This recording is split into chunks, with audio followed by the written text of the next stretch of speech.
હો ચાય તેમે નથી લાવતી તું. આમ જો કેટલા વાગ્યા અને હાડી વટતા નથી આવડતું. તારી માના ઘરે કઈ શીખી નથી આવી? બસ અહીંયા સાસરે આવીને હાહુ ને હેરાન કરવાના. જા હવે ફટાફટ જમવાનું બનાય રસોડામાં. બધા આવતા હશે, જમવાનો ટાઈમ થઈ ગયો.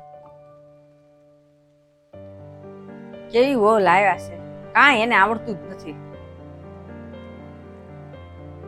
મમ્મી તારા ચંપલ નો નંબર શું છે? તારે મારા ચંપલ નો નંબર જાણીને શું કરવો છે? અરે કેને તારા ચંપલ નો નંબર શું છે?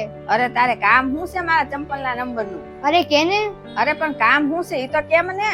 અરે તારી આટું છે ને 4-5 જોડી હીલ્સ લઈને આવા છે. ફટાફટ કે તારા ચંપલ નો નંબર શું છે? હું લેવા એવા ઊંચા સેન્ડલ પહેરું? અરે મમ્મી અત્યારે બધા સાસુ છે ને એટલી ઊંચી છે ને હીલ્સ પહેરે છે મમ્મી. તારે પહેરવાની છે મમ્મી. અને છે ને આપણે બહાર છે ને તારે હીલ જ પહેરે છે મમ્મી, અને ઘરમાં હીલ પહેરે છે. તું હું એવું ઈચ્છે છો?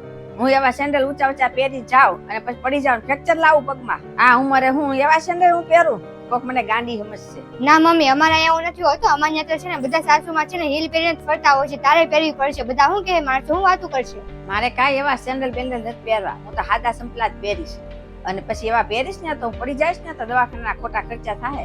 ના મમ્મી હવે તો તારે છે ને હીલ્સ પહેરવી જ પડશે. તો હું તારા હિસાબથી હાલું એમ? હું લેવા પહેરું એવા સેન્ડલ? તું જ તે કે મને. કેમ મમ્મી હવે હું તને ગાંડી કેમ લાગુ છું? તું તે ભાભી હારે આવું જ કરે છો ને? કેમ?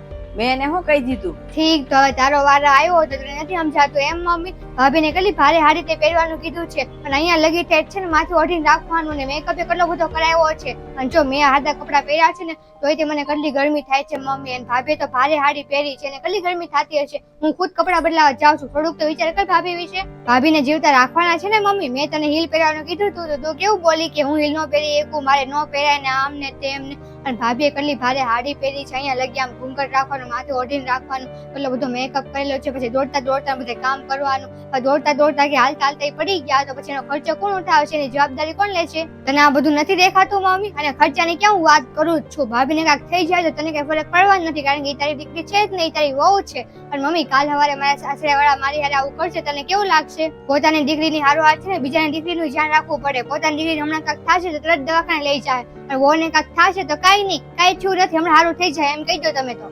અત્યારે છે ને ભાભીને તું એમ કે છે ને જે કપડામાં કમ્ફર્ટેબલ લાગે ને, કામ કરતા ફાવે ને એ કપડા પહેરે.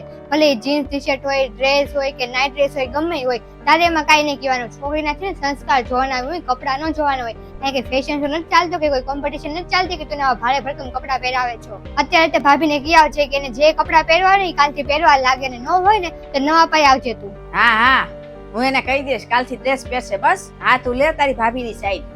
કાલ સવારે હું જોઉં છું કેવી ગીતા ને બધું પૂછે છે.